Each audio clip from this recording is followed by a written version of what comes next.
Welcome to NucleCast, the official podcast of the ANWA Deterrence Center. Each week we bring you leading nuclear deterrence experts for a lively discussion on current topics. Our host is Dr. Adam Lowther, Director of Strategic Deterrence Programs at the National Strategic Research Institute. The views of the host and the guests are their own.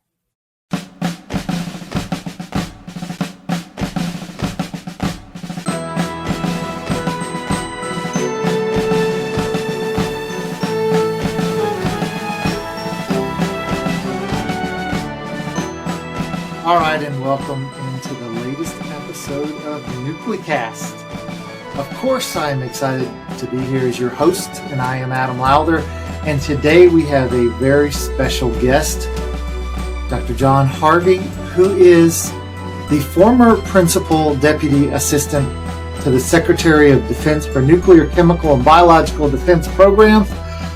That's a big title. And the former Director of Policy Planning Staff of the National Nuclear Security Administration, among the many jobs he's held over his long and distinguished career.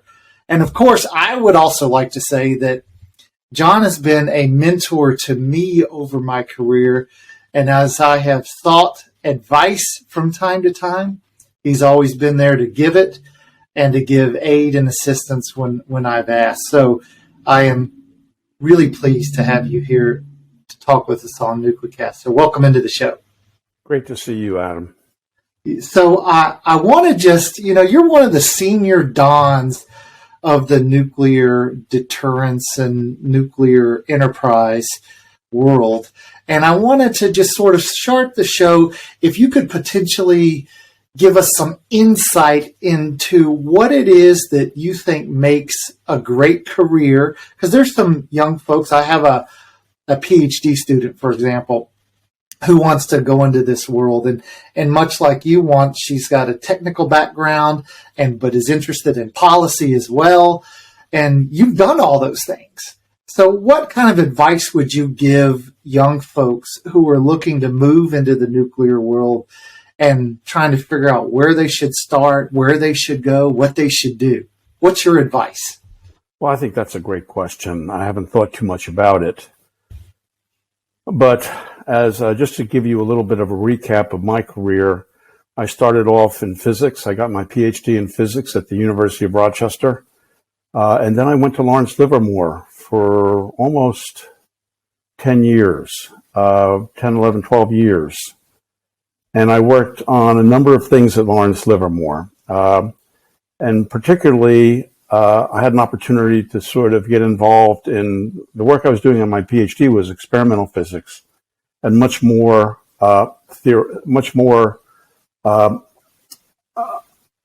advancing the state of the knowledge of a research field. My work at Livermore was much more applied.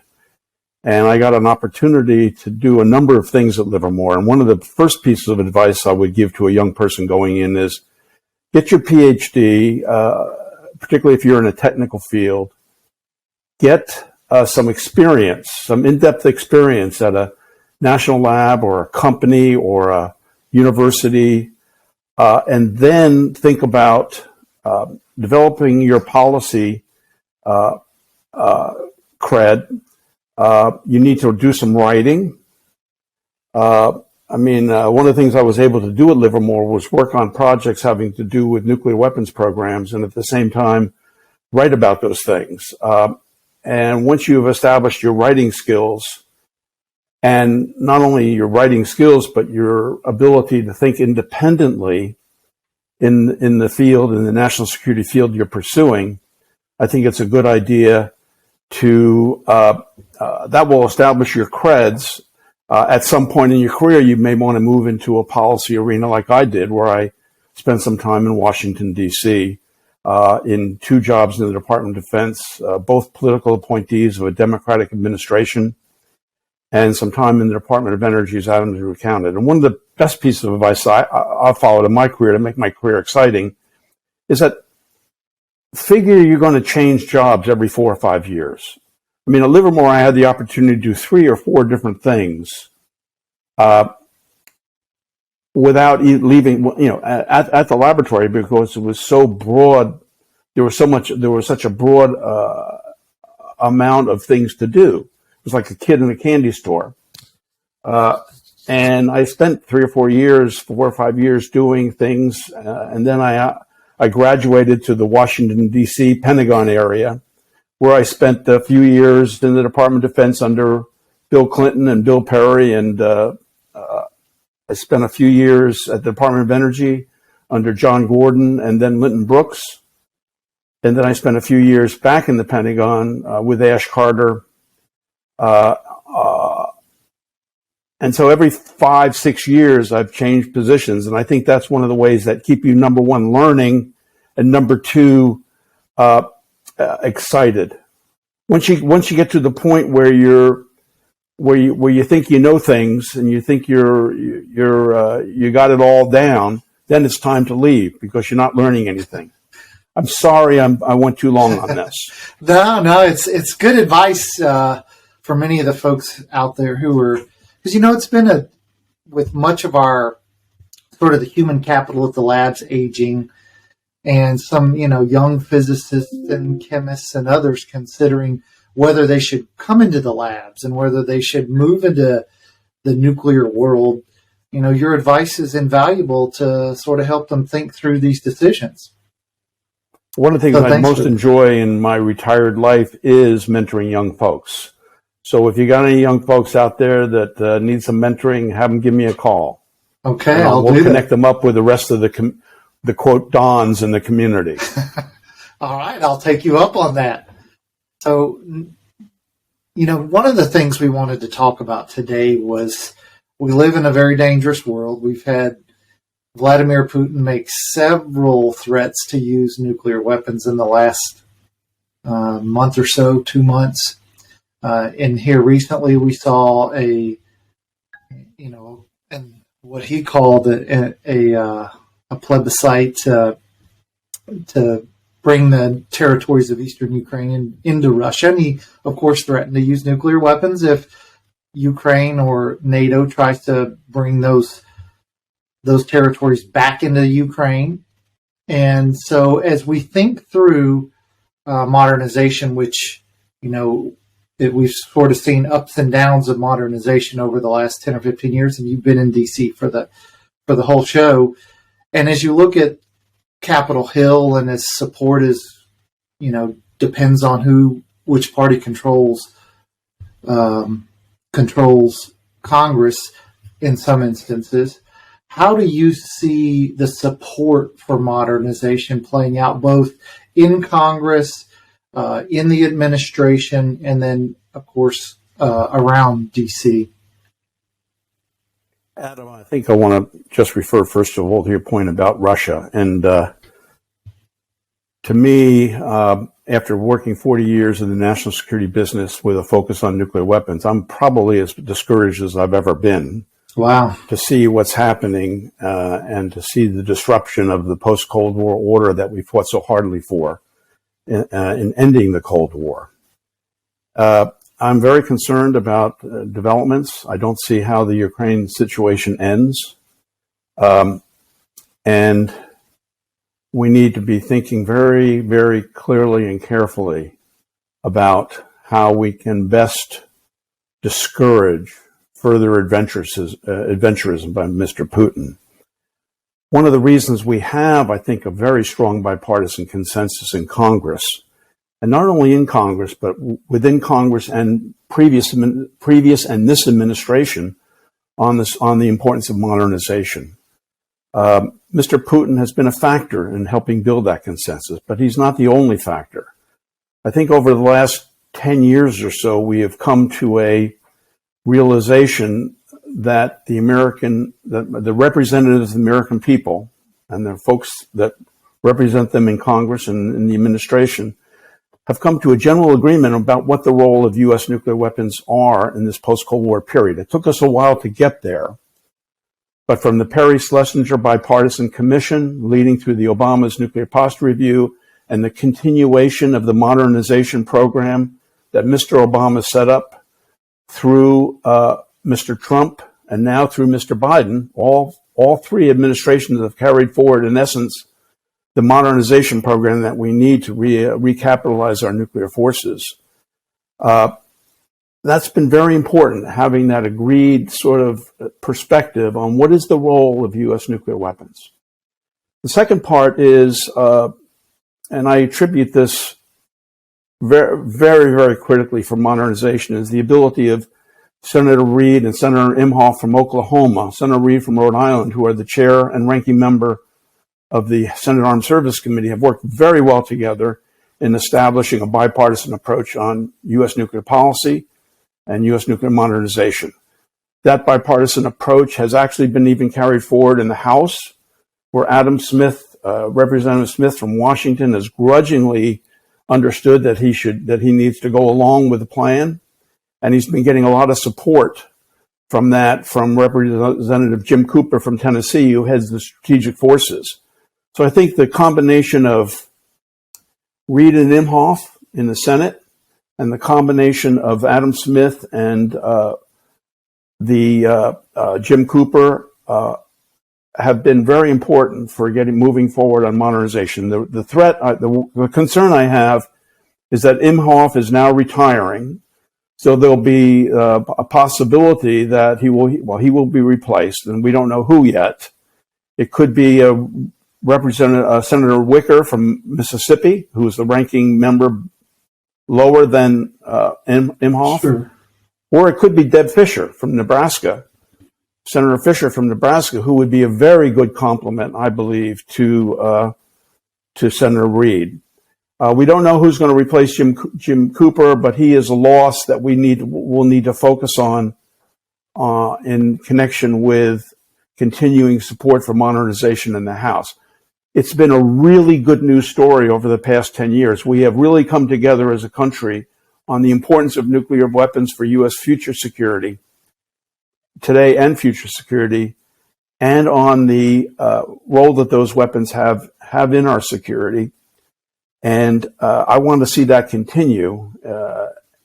And we need to do my job, and our job is to do everything we can not to screw up that consensus. Yeah, that's a good point. Thanks for both of those, because I hadn't really thought about the fact that we do have sort of our leading advocates of modernization are actually retiring, which is, when John Kyle retired, that was a significant loss in the Senate. That I don't know that we've ever fully recovered from that loss, because he truly was the great advocate for modernization. Now, as we think about, we've talked about bipartisan support and this realization that we have to modernize. As you look at the current modernization, which is underway, and we have all three legs currently under modernization programs that are moving forward, do you see any real challenges to the modernization program, either on the DoD side or on the NNSA side? Well, I think that's a wonderful question. I want to point out that our modernization program is really a program to replace existing systems that have aged out or are aging out. And basically, our modernization program is to provide those same capabilities to the future, to extend the capabilities of our triad and its command and control and the warheads that the delivery systems carry. We waited a long time to get a consensus approach. And that time has put us in a position where we are carrying on numerous programs to recapitalize each leg of the triad, all of our delivery systems, the nuclear command and control system that is essential for a functioning triad, and also the warheads that these delivery platforms carry. All of this is going on at once in parallel. We have and all of these programs are very, very difficult and have to be on a timeline that doesn't allow for much flexibility, because if programs get delayed, we will find out that the systems that they are designed to replace will age out, and we will suffer some risk to our deterrence. So we have an enormous programmatic challenge, R&D and development and fielding and production, to get these systems out the door on time and on schedule and on cost. So that to me is one of the biggest risks we face, carrying out these extensive simultaneous programs to recapitalize all of our nuclear forces, their command and control, and also the underlying infrastructure, particularly in DOE, NNSA, the underlying infrastructure necessary for the research and development and production of nuclear warheads. And that's where we have suffered mostly in being able to get that infrastructure back in place and doing its job. We've had some recent successes in getting the B-61 bomb out the door relatively on time. We're working on an alteration to the W-88 warhead for the Trident SLBM. And these programs are sort of on track. But our programs to recapitalize, for example, production of plutonium components for nuclear weapons, or the ability to produce highly enriched uranium components for nuclear weapons, that infrastructure is critical to our future ability to sustain the force. And if we're not successful there, we're in trouble. And so far, we're moving out. We have we get these programs for restoring and recapitalizing infrastructure are getting funded. They have support in Congress, but they're very difficult programs, and we need them if we're going to be able to complete the modernization of our nuclear triad. Yeah, I think Rose Gottmiller made some comments yesterday in congressional testimony, or it was a report, one of the two, in which she specifically sort of reiterated what you said about the challenge to the industrial base for building the components, for manufacturing a lot of the materials and the parts for both delivery systems, for warheads, and that we really do have a challenge here, and that it's not one that's easily fixed. Do you see sort of a good solution for returning the industrial base to a position where it can make all of the components that we need? I mean, the stories are legion for Minuteman III, for example, where the companies that built many of the parts no longer exist. And so therefore we're scavenging for parts. We're trying to find folks that will make the parts. But as we look forward with Sentinel and, all of the other systems, the primes, we have the big primes. There's only a few left that are making it, but for the sustainment portion of modernization, that's sort of where we see the most challenge for the industrial base. Do you have sort of a grand solution to solve all of the world's ills in this area? Well, I think basically that one of the things that is so important is we have to keep the systems we have today going until they can replace. And that's an extremely challenging for modernization. And we have in the Air Force, for example, 2 program offices, one for sustainment of Minuteman III and one for advancing the GBSD Sentinel. And those 2 programs have to work very closely together.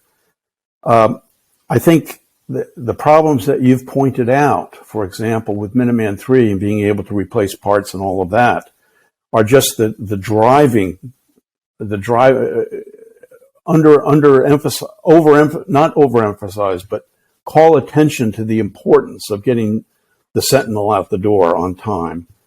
We only have a few more years left, I think, with Minuteman III. Before we'll start really getting to the point where we're falling off the cliff of performance. And we need to get the Sentinel underway and going. The good news is the program is meeting its challenges and is delivering so far. We're in the middle of engineering development for the Sentinel ICBM.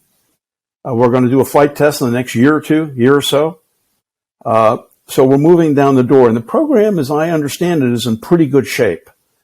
And that's generally the Department of Defense's R&D and industrial base is not in bad shape.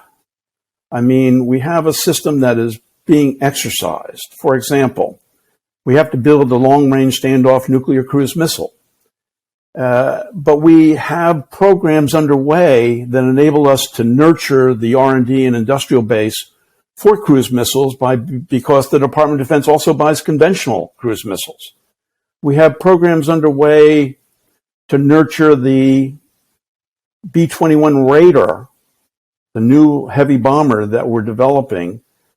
That industrial base is being sustained and nurtured by other work the Department of Defense does with other aircraft, such as fighter aircraft and other things. So the Department of Defense industrial base is pretty well exercised and is reasonably healthy compared to the Department of Energy's industrial base.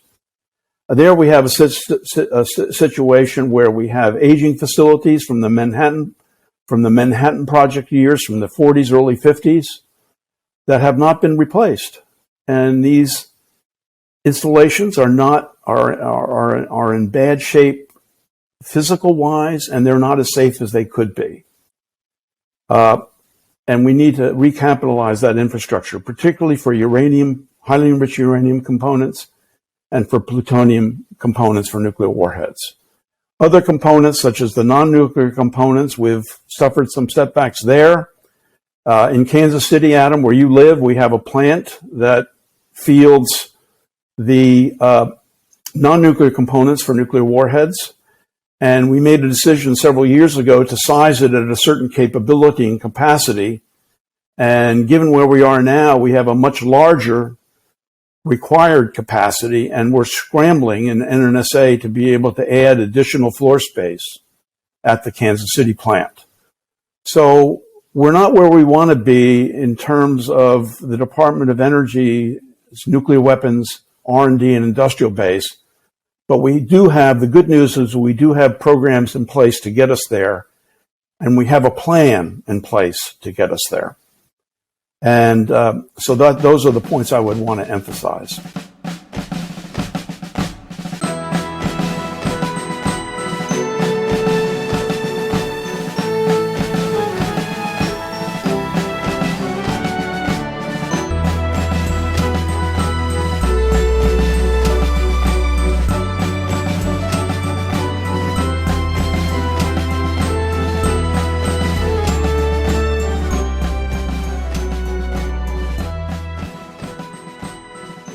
This episode of NucleCast is brought to you by the ANWA Deterrence Center, whose mission is to educate Americans about the nuclear enterprise and strategic deterrence.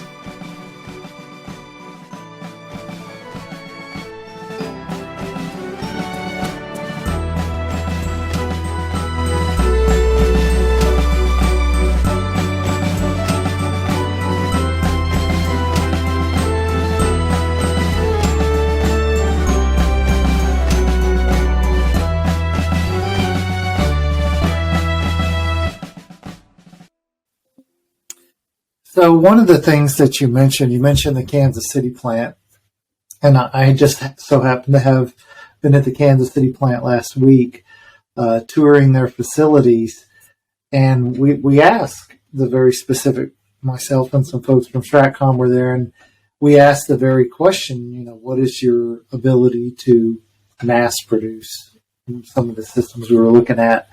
And there was a limited surge capability, but like you said, some of these key non-nuclear components, we just can't mass produce them because they're all, for many of the listeners may not be familiar with sort of the intricacy of manufacturing many of the components in a nuclear weapon, that they are very, I'm trying to think of the right word to use here, but they are very meticulously made to a very high standard.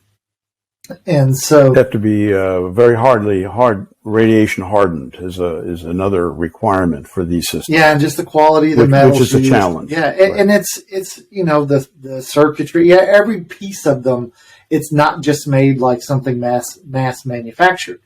And so this is of course a challenge across, as you said, the entire DOE lab system and the manufacturing system.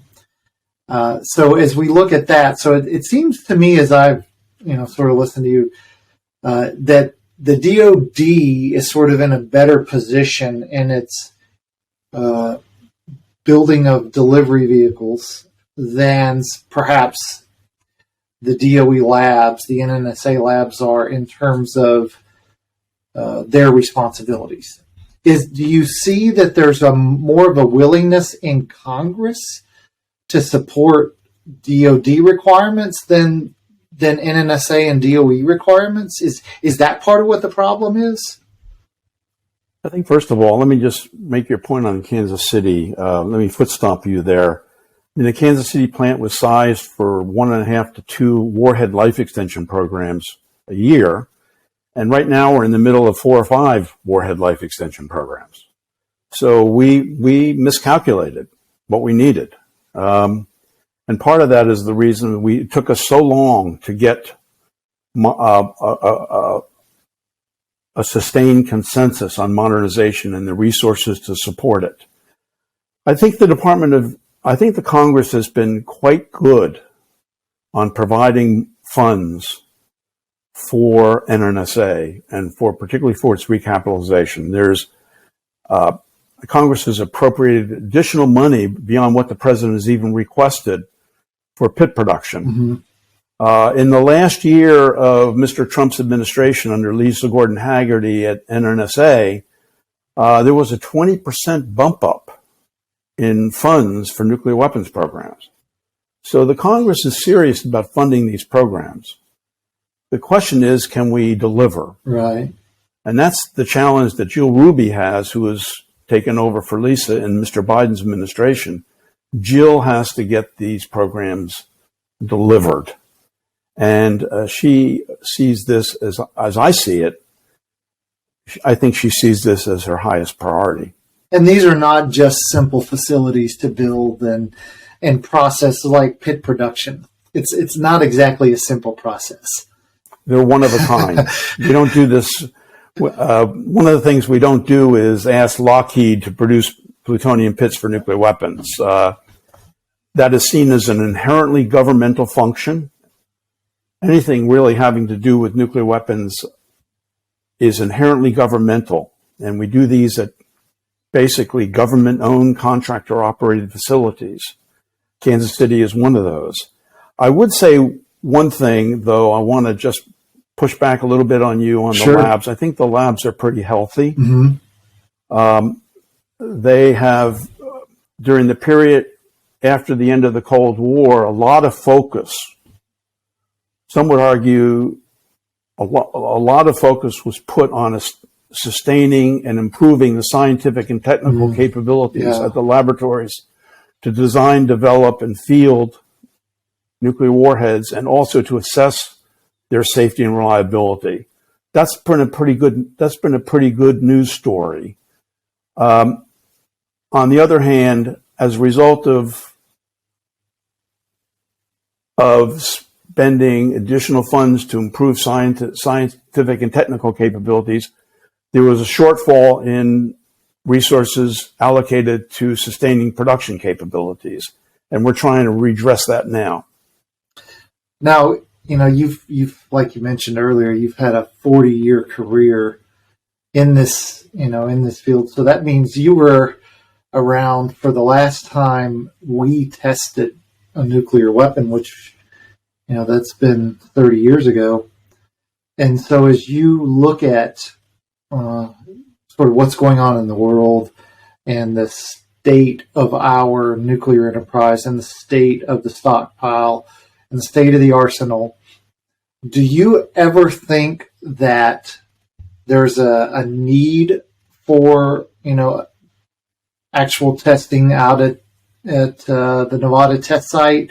Do you see that we will have, potentially even as for the purposes of signaling to the Russians or the Chinese, that we may have, an underground test in the 3 to 5 to 7 year period, or do you think testing is just done? Well, you point out it was exactly a week ago Friday was the 30th anniversary of the last U.S. underground nuclear test in Nevada. And many of us at that time, 30 years ago, believed that when this moratorium on nuclear testing got extended by President Bush 1, and when President Clinton signed the Comprehensive Test Ban Treaty, many of us believed that we would not be able to sustain our stockpile for extended period with simply the scientific technical capabilities, but that we would require nuclear testing. 30 years since, I have been very much impressed by the ability of our scientists and engineers at the national labs to put together a program that the president has asked for to assess the safety and reliability using scientific technical capabilities, not underground nuclear testing. We have an underground facility in Nevada that enables us to do non-nuclear testing with plutonium safely, and we exploit that facility. That facility is being improved to give us better diagnostic capabilities. Some would argue that we know more about how nuclear weapons operate today than we ever did during the time when we were nuclear testing. So that's been a good news story that we've been able to certify the safety and reliability of the stockpile for the last 30 years. But there's a caution. I mean, we don't know whether we will be able to sustain this in the future. There's a lot of uncertainties in this business. And one of the things that every president since President Clinton has sustained is that we will retain a capability at the Nevada test site to return to nuclear weapons testing if there is a problem with our critical weapon and our nuclear deterrent that requires a test to either understand a problem or to certify a fix. And therefore, we maintain a readiness program at the Nevada test site to be able to provide that capability should any president in the future decide that the U.S. requires a nuclear test for its national security. Okay, well, with that, I will give you the final word. It's we're out of time for the show. And of course, I want to thank you, John Harvey, for being here today and for enlightening our listeners. It was a good discussion. It's always good to hear, we have on NucleCast, we have folks from DOD, we have folks from academia, and we have folks from NNSA who have that, the technical background with weapons and with weapons programs. So it's always good to get that sort of diverse set of experiences on the show. So with that, I want to thank you for joining us. And of course, we will have you back in the future. I have every confidence that Mr. Xi and Mr. Putin are going to keep nuclear weapons relevant in the years ahead. Thank you, Adam.